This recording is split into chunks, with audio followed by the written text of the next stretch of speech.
Glória a Deus. O título dessa mensagem hoje é Perseverança. É a chave para o crescimento.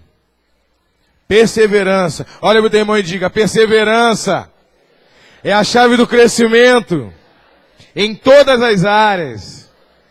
Vamos lá. Gênesis 26, versículo 10.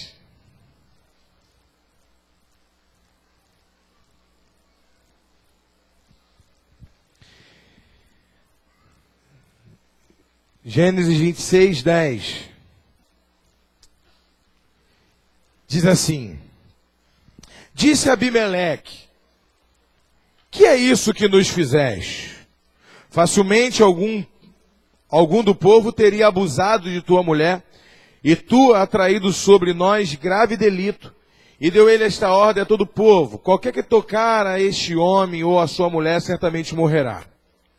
Semeou Isaque naquela terra, e no mesmo ano recolheu 100 por um, porque o Senhor lhe abençoava. Enriqueceu-se o homem, prosperou, ficou riquíssimo.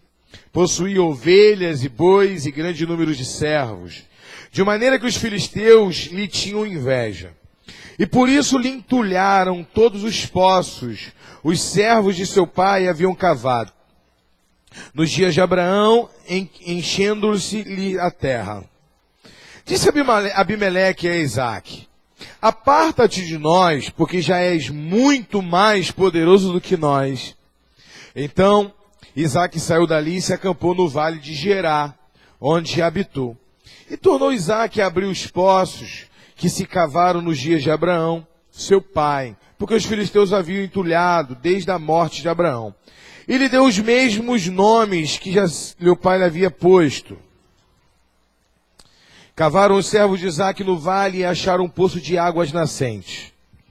Mas os pastores de Gerá contenderam com os pastores de Isaque, dizendo: Esta água é nossa. Por isso chamou o poço de Ezeque, porque contenderam com ele. Então cavaram outro poço e também por causa desse contenderam. Por isso recebeu o nome de Sitna. Partindo dali, cavou ainda outro poço. E como por esse não contenderam, chamou-lhe de Rebote. E disse: Porque agora nos deu lugar o Senhor, e prosperaremos na terra. Dali subiu para Berseba. Na mesma noite lhe apareceu o Senhor e disse: Eu sou o Deus de Abraão, teu pai. Não temas, porque eu sou contigo. Abençoar-te-ei e multiplicarei a tua descendência por amor de Abraão, meu servo. Então levantou ali um altar, e tendo invocado o nome do Senhor, armou a sua tenda, e os servos de Isaque abriram ali um poço. Entenda, a perseverança, ela gera um caráter aprovado, como disse o apóstolo Paulo. A perseverança, ela depura e define as nossas prioridades. Muitas das vezes nós queremos alguma coisa, mas queremos como queremos qualquer coisa. Não queremos como um alvo objetivo de vida. E a perseverança depura e define alinha o nosso comportamento, ajusta o nosso destino e nos conecta com a nossa verdadeira realidade.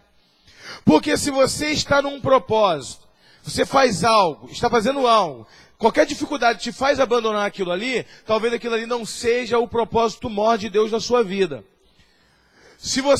Uma vez eu fiz essa pergunta aqui, eu vou fazer de novo.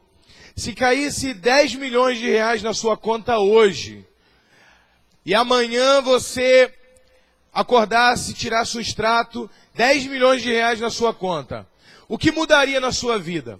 Se você deixasse de fazer qualquer coisa que você já faz hoje, então o que você faz hoje não é o seu propósito.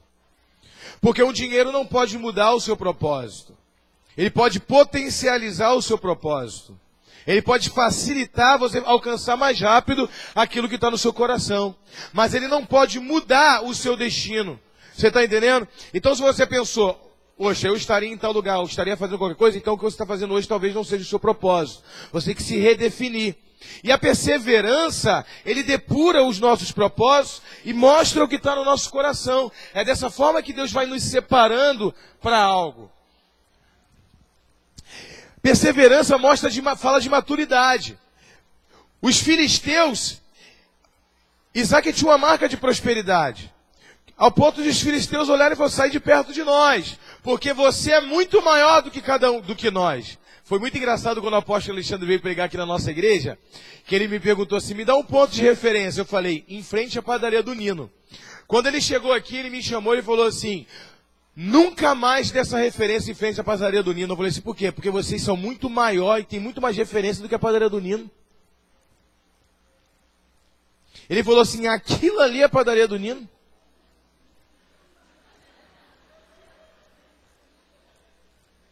Ele falou isso. Vocês são maiores do que a padaria do Nino. Então, quando eu perguntar qual a ponto de referência, é a Mache. Só perguntar, onde que é a Mache? Pronto. E dá o número dela. Ele vai achar. Ele vai perguntar uma pessoa, a maioria vai saber. Mas se ele perguntar 3, uma eu te garanto que vai saber. Então, o que Abimeleque fez? Sai de perto de nós.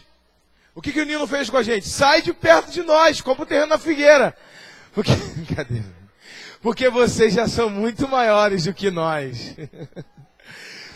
E aí ele começou a prosperar, e a Bíblia aqui mostra que Deus não tem problema nenhum com riqueza. Você está entendendo? Viu aqui? Deus falou, e Deus enriqueceu Isaac muito, ele se tornou riquíssimo. Ainda colocou acentuou, né? Ele se tornou riquíssimo.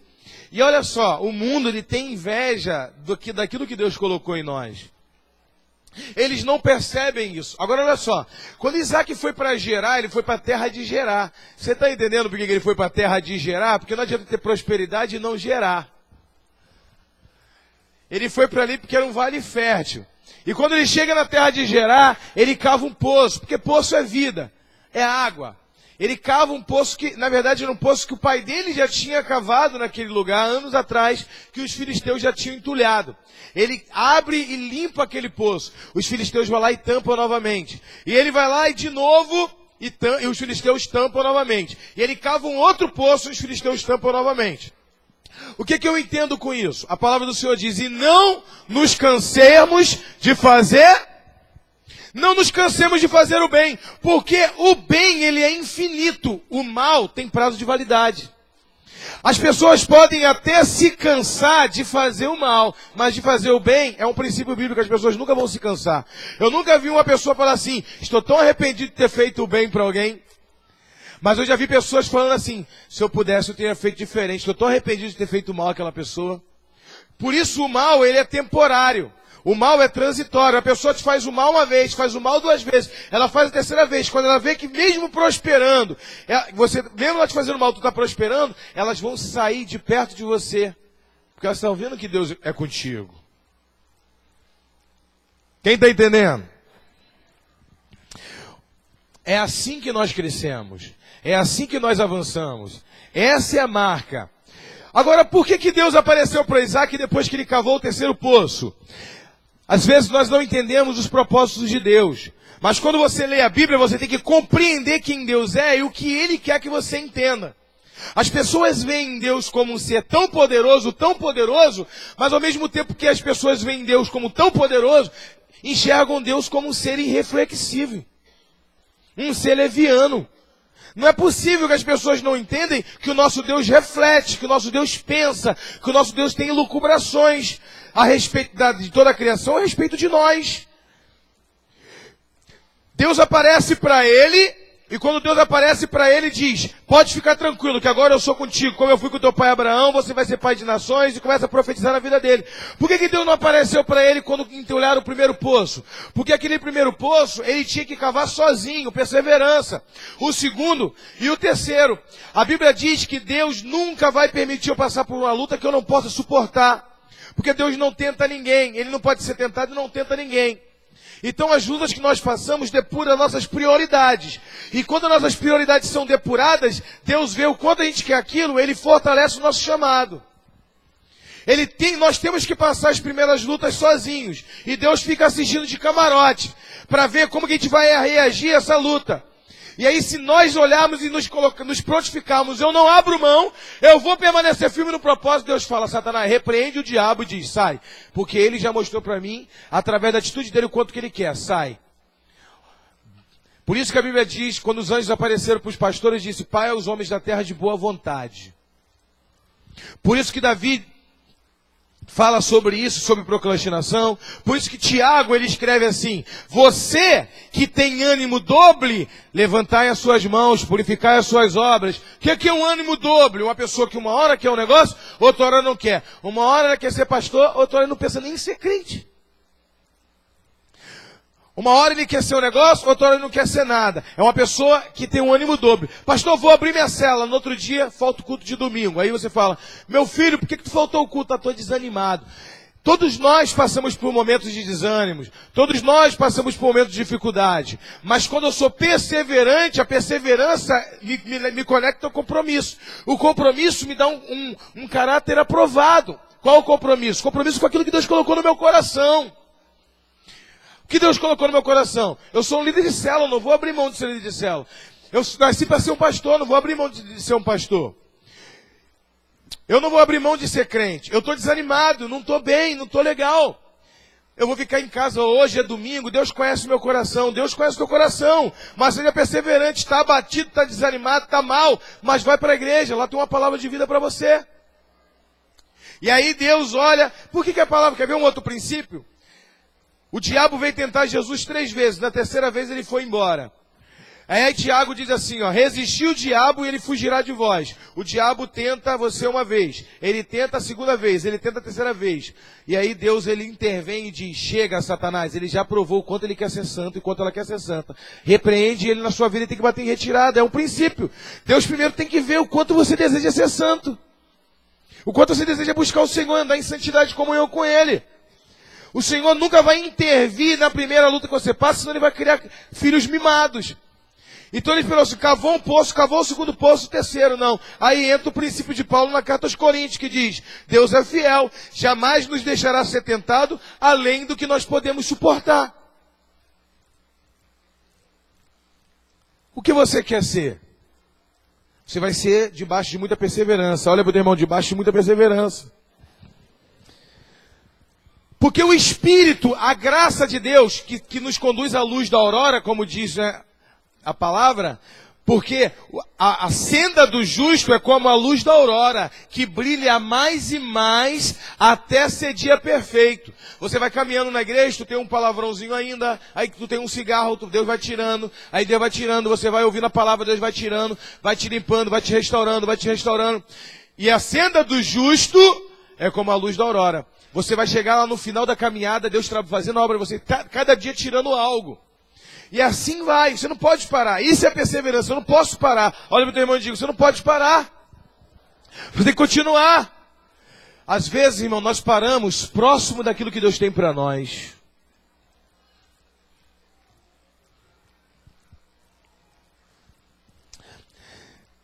Maior é o Espírito de Deus que nos conduz a fazer a bondade e o que é certo, do que o espírito maligno que conduz as pessoas a fazer a malignidade. Uma pessoa que é influenciada a fazer malignidade, ele tem prazo de validade. Ele vai ser logo diluído por uma outra malignidade. Ele vai tapar o teu poço 3 vezes. Mas o espírito que te faz cavar poço é muito maior do que o espírito que faz os outros tapar poços. Por isso que o teu propósito é maior. Amém. Glória a Deus, salva de palmas.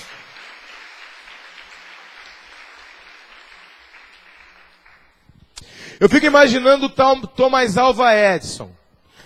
Thomas Edison, ele fez a lâmpada e segundo a história, ele pensou em desistir depois que ele pensou em desistir, ele ainda tentou mais 718 vezes. Imagina, pastor Tiago, é muito fácil fazer a lâmpada. O senhor também faria. Eu também. Só tem a perseverança que ele teve. Depois que desistiu, tem que ter uma esposa guerreira do lado, uma pessoa que te incentive, porque senão a pessoa vai dizer, vai ficar catando caquinho de vidro aí até quando vai procurar um trabalho, seu vagabundo, seu não sei aquilo outro. Eu estou sem fazer unha um tempão e vocês juntando um caquinho de vidro, disse que vai fazer esse negócio acender. Isso aí é tudo desculpa para não trabalhar. Se você não tiver uma pessoa do seu lado, por isso que eu falo para o jovem, tem que casar bem. Porque se sua esposa não te apoiar, tu está dentro d'água. Está dentro d'água. Olha para o teu irmão e diga, está dentro d'água. Se você não tiver uma mulher forte, que apoia os teus sonhos, você está dentro d'água. E aí quando você vê a tua mãe falando assim, sai fora dessa mulher que essa mulher vai te afundar, não acha que é implicância de sogra não, é verdade. Porque ela afundou teu pai. É experiência vivida. Amém? Uma salva de palmas para todas as sogras do Brasil.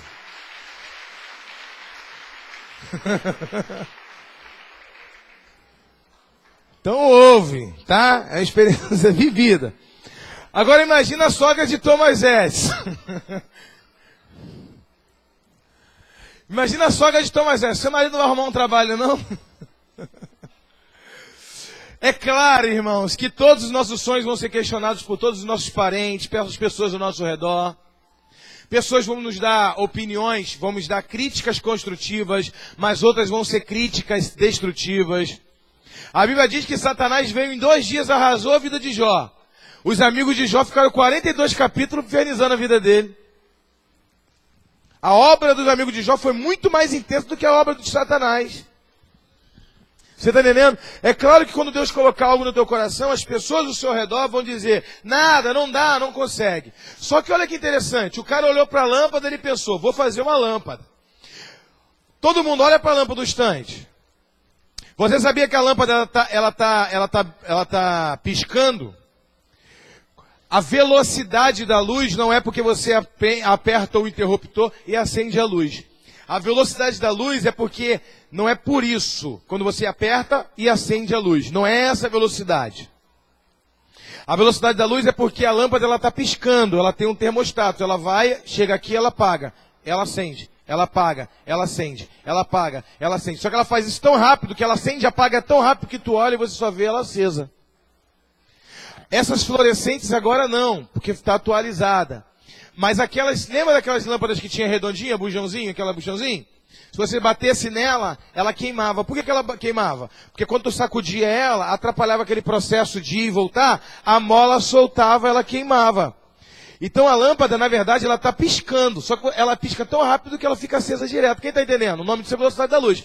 O cara raciocinou isso tudo para ele chegar a esse entendimento. Foi muitas horas de estudo, muitas insistências, muitas tentativas. E ele conseguiu. Só que Thomas Alva Edison, ele não criou só a lâmpada. Imagina só, o camarada foi inventor do disco de vinil. Quem lembra do disco de vinil aqui? Gente, minha mãe tinha coleção. Eu tinha um do Michael Jackson quando era criança. Do Michael Jackson, tô falando sério. Naquela época ele estava naquela fusão ainda, que ele estava, não sabia se ele era branco, se ele era preto, estava assim meio... Né? Ele tinha cabelo, nariz afiladinho, na época do Billy Jean, não, do Moonwalk. Andava com aquele LPzinho pequeno, era pequenininho, minha mãe desviada da igreja, andava debaixo, os caras falavam, Davi, faz o Moonwalk, eu. Nariz cheio de meleca. Mas ganhava um doce de amendoim, que os adultos maiores mandavam, pagavam só para poder, de zoeira, mas mandavam fazer só para ganhar um doce de amendoim. O disco de vinil era uma cera, não era, pastor Elcio? Que a cera, ela grava a voz, tá? Quando a voz, ela tripida. Olha para o teu irmão e fala, a voz tripida. É por isso que a sua voz, quando ela passa, o seu fôlego, quando passa pela garganta, passa pela corda vocal. A corda vocal, ela está assim. E ela dá o som da voz quando ela passa pela corda vocal. É por isso que quando você está rouco, a sua voz muda, porque a corda vocal ela enrijece.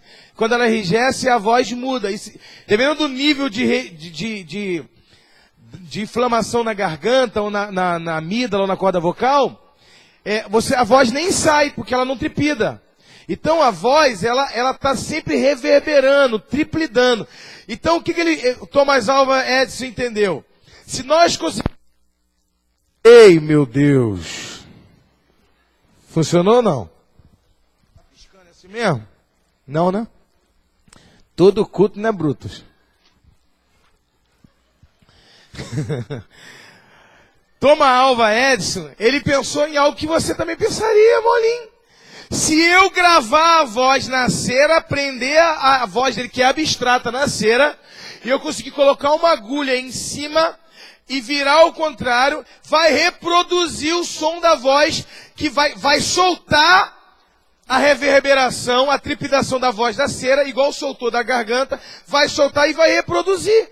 E quantas vezes eu passar a agulha ali, vai reproduzir. Nossa, eu pensaria isso facinho tudo. Não é muito mais impressionante do que a lâmpada? O camarada também foi inventor do cinema. O cara inventou o cinema, olha só. Tudo que marca voz, fala de recordação. Gravar, o cara aprendeu a gravar. Imagina, irmão, como que as pessoas ficaram impactadas quando as pessoas viram a voz dele sendo reproduzida ali. Eu estou falando dentro do entendimento da época. A pessoa, que isso? A minha voz está ali. Né? Igual aquela criancinha, imagina aquela criancinha que eu vídeo que bota aquele bonequinho e vai falar, eu sou o fulano, aí, devolve minha voz. Não viu aquela menininha? Ela roubou minha voz. Não tem um videozinho que a garota, aquele aplicativo daquele bonequinho que repete, o gatinho? O gatinho repetia, ele roubou minha voz. Veja numa inocência de uma criança, a mentalidade do povo daquela época, a mesma inocência, a pessoa vendo a voz dela reproduzindo ali, e ela dizendo, gente, isso é mágico. A voz idêntica da pessoa sendo reproduzida. Agora imagina a pessoa agora vendo a sua imagem. Imagina a pessoa agora vendo a sua imagem e a voz também saindo. Gente, isso é impressionante. Eu acho que as pessoas pensaram, agora somos imortais, somos imortalizados. Porque meus parentes vão me ver agora para o resto da vida. Talvez o meu bisneto nunca tenha me visto, mas ele vai poder ver minha imagem, vai poder ver um vídeo meu, alguma coisa. Gente, isso é espetacular. Fala a verdade, ele não deveria ser muito mais lembrado pelo disco de vinil e pelo cinema do que pela lâmpada? É claro, mas por que ele ficou muito mais conhecido pelo disco de vinil, pela lâmpada do que o disco de vinil e pelo cinema? Porque nós somos conhecidos por aquilo que nós mais perseveramos. Eu vou repetir. Nós somos conhecidos por aquilo que nós mais perseveramos. Aquilo que nós mais lutamos é aquilo que vai dar nome às nossas obras. Não é aquilo que você fez com mais facilidade. É por isso. Obrigado. É por isso que é tanto. Você nasceu para marcar a tua história, marcar a história da tua família. Então você não pode desistir no primeiro poço que você cava. Irmãos, não existe. Einstein foi assim e tantos outros homens. Imagina, você fez uma música pela primeira vez, deu errado, todo mundo falou que música horrível. Gente, tenta 1000 músicas. Quem conhece a história de muitos famosos cantores famosos, diz que até aquela Houston, né? Qual o nome daquela? Esqueci o primeiro nome dela. Oi? É isso, a Whitney Houston. Ela fez 450 músicas e nenhuma fez sucesso. A mesma coisa começou com 450. Nenhuma fez sucesso, nenhuma, ela ficou no anonimato. Olha só, irmão, como que é um princípio espiritual, mesmo para as coisas do mundo. Você está entendendo? Perseverança. Perseverança é um princípio que, sendo aplicado dentro da igreja ou fora da igreja, você conquista. O problema é que quando você conquista algo fora da igreja através da perseverança, você logo vai perder aquilo que tu conquistou com tanto suor, através de uma tragédia, através de alguma coisa ruim, ou perdas, ou depressões. Porque quando você chegar lá e conquistar, a sua vida vai ter um dissabor muito grande. Mas quando você conquista com Cristo, você desfruta daquilo que você tanto lutou para conquistar. Você tem regozijo, você tem alegria, tem prazer. Então nós não podemos parar, não podemos desistir. Sabe, eu quero deixar uma palavra agora para vocês, como Thomas Alva Edison. Imagino que ele teve uma mentalidade, irmãos, existem coisas que são tão espirituais, que se você parar para analisar, você vai ver que isso é espiritual. Um dia Einstein olhou para o céu, olhou para o nada, ficou meditando sobre o nada. Então ele teve uma percepção da teoria da relatividade, da física quântica, a física que não existe, das coisas que não se vê. E tudo agora está sendo regido por isso. Se você tem um smartphone, é por causa da física quântica. Se conseguiram colocar um satélite no céu, é por causa da física quântica.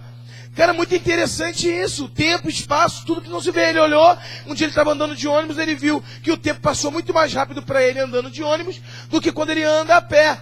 E ele falou assim, por que isso? Né? Na mente dele passou mais rápido. Quando tu viaja de carro, parece que o tempo passa mais rápido, é o mesmo tempo, mas ele está em movimento, ele teve uma sensação de que passa mais rápido. Então ele falou, não, eu quero estudar sobre isso. Ele começou a estudar sobre coisas que não existem. O nome disso é perceptual. Perseverança.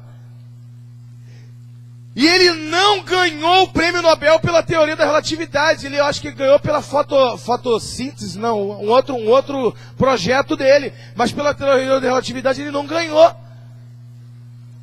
Sabe o que significa isso? Se você perseverar e dizer, não abro mão do meu sonho. Deus colocou algo no meu coração e eu vou continuar, eu vou avançar, vai dar certo. Deus é comigo, Deus vai me conduzir para o meu sonho, Deus vai me conduzir para aquilo. Imagina só, se Thomas Alva Edison descobriu que a voz, ela sai tripidando, ao ponto de agarrar numa cera, ele talvez, essa cera quente vai agarrar essa voz. Vai ficar agarrado aqui. Ele teve essa ideia, irmãos, para mim isso é uma iluminação. Isso é um presente de Deus, algo que pousou na mente dele, ele perseverou nisso. A mesmo entendimento, eu acredito que a palavra, quando ela fica reverando, por isso que a Bíblia diz que Jesus disse, da sua boca nunca sai uma palavra frívola, porque nós daremos conta de cada palavra frívola que sair da nossa boca. Sabia disso? Jesus disse isso, que nós daremos conta. Por que nós daremos contas? Porque as palavras não passam. Quando nós falamos, as palavras elas ficam triplidando no universo, soltas no universo. A palavra ela é abstrata. Alguém está vendo a palavra saindo da minha boca aqui? Não, mas o que é abstrato identifica o que é abstrato. Um demônio, um anjo está vendo a palavra que está saindo da minha boca. Até Jesus Cristo é o verbo que se fez carne. A palavra, a trepidação eterna. O verbo que se fez carne e habitou entre nós. Então, Deus, ele é abstrato. Quando você diz assim, eu posso, eu consigo, em nome de Jesus, eu vou conseguir, eu não vou desistir, e você começa a liberar a palavra na oração, eu não vou desistir, eu não vou parar, eu vou cumprir o curso da minha vida, aquilo que Deus tem para mim, eu não vou desistir, eu sou pai de multidão, eu sou mãe de multidões, eu sou empresário, eu sou isso, começa a profetizar, Deus tem ferramentas para usar a teu favor. Porque ele olha no reino do Espírito as suas palavras e vai trazendo e joga na cara do diabo, olha aqui. Ele vai, porque ele profetizou, olha as palavras aqui. Você está entendendo? Você nunca entendeu, ô Josué, por que o apóstolo Paulo disse, orai sem cessar. Agora entenda, se Deus é Espírito, e ele sabe, Davi disse que antes de uma palavra sair da minha boca, antes de uma palavra sair da minha boca, ele já sabe o que eu vou falar. Por que ele diz que eu tenho que orar sem cessar? Porque a oração não vai mudar o resultado final do que parte de Deus, mas o que parte de mim para Deus. Deixa eu explicar isso melhor. O ser humano ele tem uma inclinação ao monólogo. O que é o monólogo? Quando você conversa contigo mesmo o tempo todo. O homem passa pelo menos 16 horas do dia conversando com ele mesmo. Alguém aqui consegue ficar sem pensar? Quem é que consegue ficar sem pensar? Ninguém, irmão. E aí você está sempre falando contigo mesmo, o pensamento, analisando, pensando, você está conversando contigo mesmo. E o que você tem falado com você mesmo? Tem falado que você não pode, que não dá, que a vida é difícil, que não dá, que não consegue. Quando tu se pega pensando num pensamento negativo, não é isso? Então quando o apóstolo Paulo diz, orai sem cessar, é para você se guardar até mesmo da sua própria negatividade. Para você mesmo não se sabotar. A oração nos coloca no foco daquilo que Deus tem para nós. Quando eu oro, eu mostro para Deus o quanto eu quero algo. A oração é quando eu falo comigo, com Deus, eu estou falando ali com Deus, orando sem cessar e falando, e Deus fala, esse homem quer. É pelo nível de oração. Mesmo ele sabendo que eu sou Deus, que eu posso fazer agora, ou eu posso não fazer nunca, ou ele sabe muito bem que eu não sou surdo, que eu sou Deus, uma oração já seria o suficiente, mas ele está orando sem cessar para provar para mim o quanto ele quer aquilo.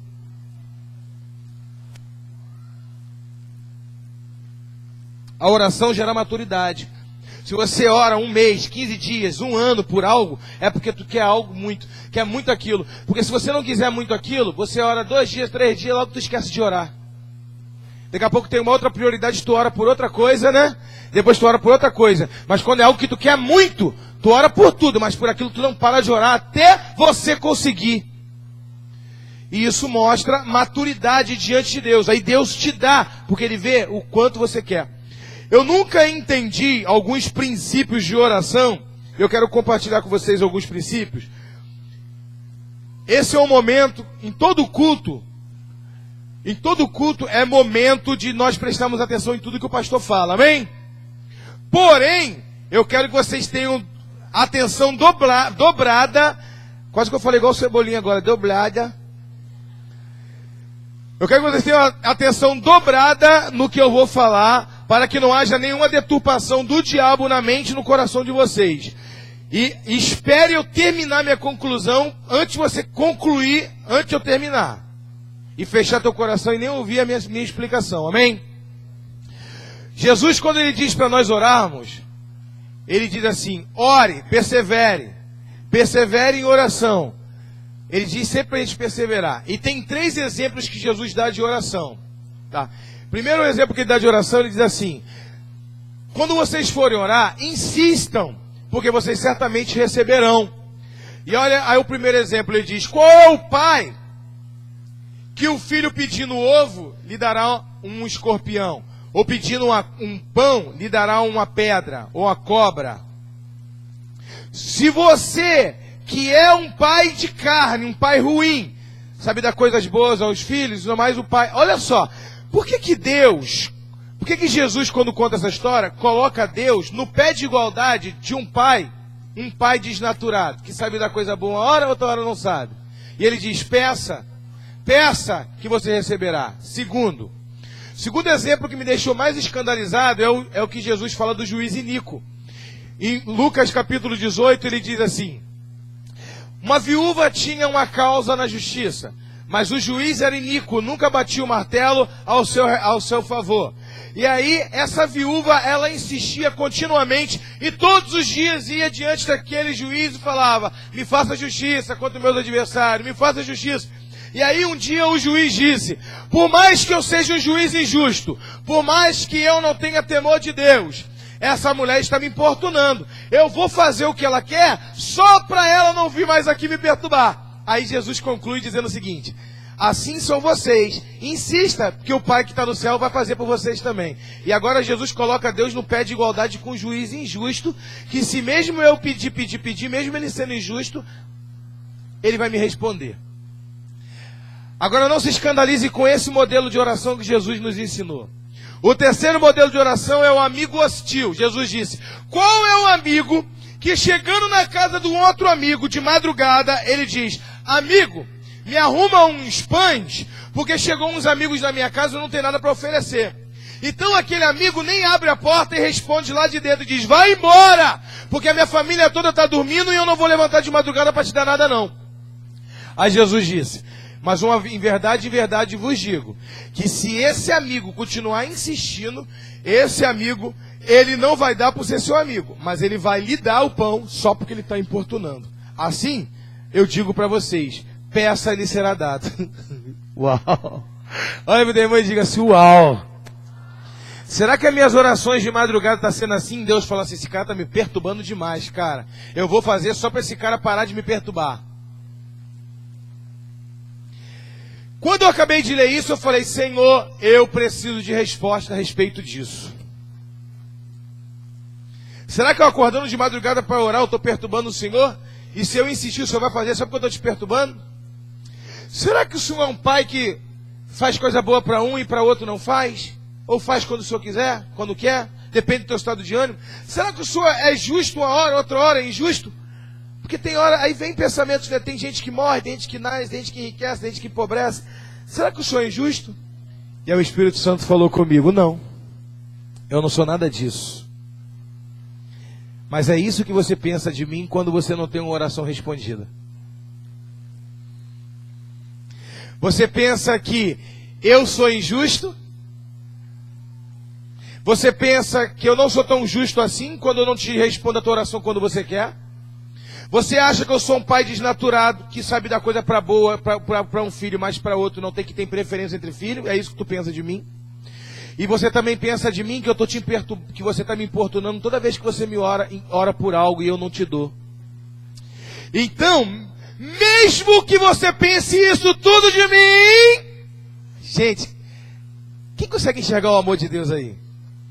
Mesmo que você não consiga enxergar o meu amor, mesmo que você não consiga se colocar no meu lugar para entender por que eu ainda não te respondi, mesmo que eu seja incompreensivo diante dos seus momentos de reflexão, do seu egoísmo, o que você pensa de mim não vai alterar o que eu sou. Continue pedindo que eu vou fazer na sua vida. Não pelo que você pensa de mim, mas pelo que eu sou. Mas, depois que eu fizer na sua vida, aquele versículo vai encaixar como uma luva na sua mente que diz: as coisas que eu faço hoje você não entende, mas amanhã entenderá. Quem pode dar uma salva de palmas para o Senhor?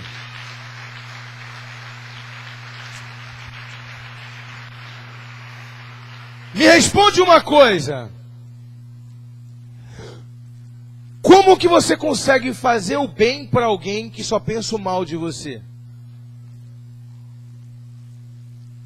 É a mesma coisa de você chegar e falar assim, ó, por mais que você pense que eu sou um pastor ladrão, por mais que você pense que eu sou corrupto, por mais que você pense, pode continuar frequentando a minha casa, me buscando, que você vai sempre colher o benefício de um relacionamento comigo. E eu sabendo que essa pessoa pensa tudo isso de mim, é uma bondade que não fica atrelada à maldade alheia. Ele é bom porque ele é bom. Ele não é bom porque alguém retribuiu algum ato de bondade. Assim nós, como cristãos, devemos ser. Não devemos ser bom para retribuir algo a alguém. Devemos ser bom até para aqueles que nos fazem mal, porque a nossa essência é de bondade. Porque Jesus habita em nós. Quem está entendendo? Então agora tu pode dar uma salva de palmas para o Senhor Jesus.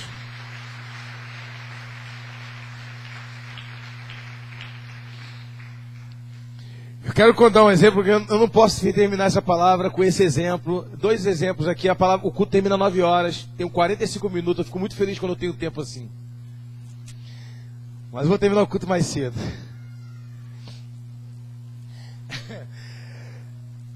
Eu estava com o pastor Elcio no centro da cidade. Aí não tem esses caras que jogam água no vidro para lavar? E aí o cara veio para jogar água no vidro, né? Aí o pastor Elcio, não precisa não. Aí o cara ameaçou jogar o pastor Elcio, não precisa não, pode ficar tranquilo, não precisa não. Aí ele, não, só na perseverança. Aí, gente, ele falou assim mesmo, não, fica tranquilo, é na perseverança mesmo, tia, na perseverança mesmo. Jogou a água, eu falei assim, pastor Elcio, tu vai dar R$1 para ele, né? Aí eu vou pro cara, foi na perseverança, pastor. Cara, nós tivemos que... Foi ou não foi? Se não tiver eu vou dar, pastor. O pastor se catou lá e deu. O cara chegou, não, tio, é na perseverança, pode ficar tranquilo, não precisa dar nada não, é na perseverança mesmo. Gente, que criatividade. Ele merecia R$10 ali, 20. Você está entendendo? Às vezes, irmãos, nós não insistimos. As pessoas já vêm para nós com um pensamento negativo. Não toca no meu carro, não vai aquilo outro. Sujar o carro do pastor, não tinha como sujar, né? O discipulado funciona direitinho. O carro só anda sujo. Mas a pessoa já fica, não, você já tem o não. O sim, irmão, depende de você, se você vai insistir ou não. O não tu já tem. Eu não vou botar currículo naquela empresa não. Aquela empresa lá só chama, irmão, tu já botou o currículo? O não tu já tem, bota o currículo. Agora a graça de Deus pode fazer aquele homem olhar o currículo e dizer, é esse cara que eu quero do meu lado. Você tem que cavar o poço. Eu lembro uma vez da Nete, do Elcio, você lembra, amor? A gente estava na casa da Elcio, da Nete, e aí ela chegou e ela ligou, eu vi ela no telefone, eu estou prestando atenção no que ela está falando. E ela falou assim, ela estava com a discípula da cela dela lá em Vila de Cava. A mulher falou assim, pela conversa eu fiz uma leitura. Não, tá bom então, a gente dá a célula na semana que vem. Pode ficar tranquilo, não, beleza, não tem problema não. Quando ela desligou o telefone, eu falei, Nete, o que tu fez? Tu cancelou a célula? Ela, É, porque ela disse pra mim que só tem 3 meninas que frequentam a célula, né? Aí 2 vai estar no centro de Nova Iguaçu no horário da célula. Aí ela falou, fulano, ô Nete, só vai estar eu aqui na célula. E eu também estou um pouco atarefada. Como só vai ter eu, você pode dar célula semana que vem?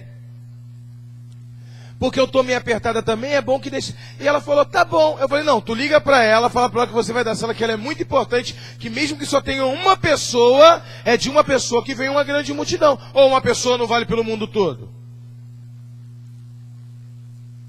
A não ser que você só ame a multidão. Tu não ame uma pessoa no seu individual dentro da multidão. Aí ela ligou. Eu falei, tu vai, filha. Não pode deixar de ter célula. Nunca. Olha pro teu irmão e diga, nunca. Mas se o anfitrião não estiver em casa, a célula é no portão de casa. Lembra que eu falei? Se o anfitrião não estiver em casa, chegar atrasado, tu fica no portão. Para os visitantes ver que você tá lá. E aí quando o visitante chegar e falar assim, gente, olha, como o anfitrião chegou atrasado do trabalho, ou ele está de viagem, ele nem falou para mim por que ele não apareceu, a célula vai ser aqui no portão hoje da casa dele. E aí você dá um estudozinho de 20 minutos, meia hora, para o pessoal ficar muito tempo em pé, faz uma oração, tira a oferta no portão dali, ora e libera a pessoa para ir embora, mas nunca vai deixar de ter célula. Se o líder de célula estiver passando mal, ele tem o dia inteiro para poder arrumar outra pessoa para dar célula no lugar dele. Mas a célula é toda semana, porque a célula não cresce porque ninguém é bom. A célula cresceu porque eu prego muito, a célula cresceu porque eu sou bonito, a célula cresceu porque eu me visto bem. A célula cresce com oração e perseverança, fidelidade. Esse é o segredo do crescimento do ministério. Uma ovelha chegou uma vez aqui na nossa igreja, a apóstola também lembra disso. Ela me ligou e falou assim, apóstolo, vai ter culto hoje? Eu falei, por quê? Era domingo de carnaval. Vai ter culto hoje? Eu falei assim, por quê? Tu vai sair em algum bloco? Porque eu não, eu vou ficar aqui, eu sou crente. Nunca vai ter tempo, nunca vai deixar de ter culto. Domingo e quarta. Se eu não tiver, alguém vai estar me substituindo. Mas sempre vai ter culto. Nunca, desde o dia que inaugurou essa igreja, deixou de ter culto. Quarta e domingo. Nunca. Qual foi o dia que essa quarta não teve? Todo culto tem. Você está entendendo? Então, essa é perseverança. Então, nós não podemos. Aí o diabo ele diz assim, é mesmo, né? Ainda bem que ela me mandou, porque que não vai ter ninguém. É bom que eu não vou. Você está concordando com o decreto do diabo? Sabe que, meu irmão, se você nasceu para ser o líder de multidão, você vai dar muita célula para cadeira vazia. Eu dava célula para cadeira vazia. Eu botava as cadeiras e começava assim, ó. Em nome de Jesus, nós vamos ser uma multidão, as cadeiras vazias. E começava a orar e começava a dar a palavra. Cheguei na casa do Serginho, era um anfitrião que ele morava sozinho, então ele deixava até a porta lá aberta e falava assim, pastor, só empurrar. Cheguei na casa dele, não tinha ninguém. A célula começava 8 horas. 8h40 já estava dando célula. Vazia a casa, eu falando sozinho, igual um maluco. Mas sabe por quê? Eu não estava sozinho. O Espírito Santo estava me vendo, o quanto que eu estava desejando ganhar uma multidão. E eu comecei a falar, você é líder, você nasceu para isso, você nasceu para aquilo. Quando o pessoal chegou 3 pessoas, faltando 20 minutos para aquela célula, olhou, sentou, eu dei a palavra, quando acabei de dar 10 para as 8, eles pegaram 10 minutos só de palavra, eu orei, ele já acabou, eu falei, a célula começou 8 horas, filho. A célula começou 8 horas. Eu tô achando que a célula só começa quando vocês começam, chega não? A célula começa quando Deus chega. O líder botou o pé, a célula começou. E é assim, se Deus falou que você vai ser rico, meu irmão, se prepara para ganhar muita cesta básica de oferta dos outros. Se Deus falou para você que tu vai ser empresário, irmão, tu pode cavar teu poço, que tu vai abrir 5, 6 empresas, vai falir. Tu vai investir toda a realização de um trabalho, daqui a pouco tu vai falir 6, 7, para depois aquela prosperar. Se Deus falou que tu vai ser pastor de multidão, irmão, você vai ter que ficar dando célula para as cadeiras.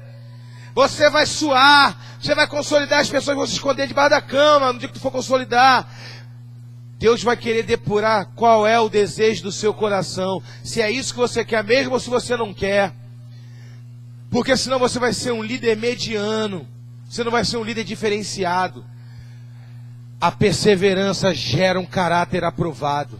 Olha para o teu irmão e diga, não desista do que Deus colocou no seu coração. Meu irmão, se eu desistisse do que Deus colocou aqui no meu coração, ministério de louvor pode subir. Se eu desistisse do que Deus colocou no meu coração, essa igreja aqui não funcionaria, não existiria. Sabe por quê? Porque, meu irmão, passei lutas e lutas e lutas aqui. Lutas, principados terríveis.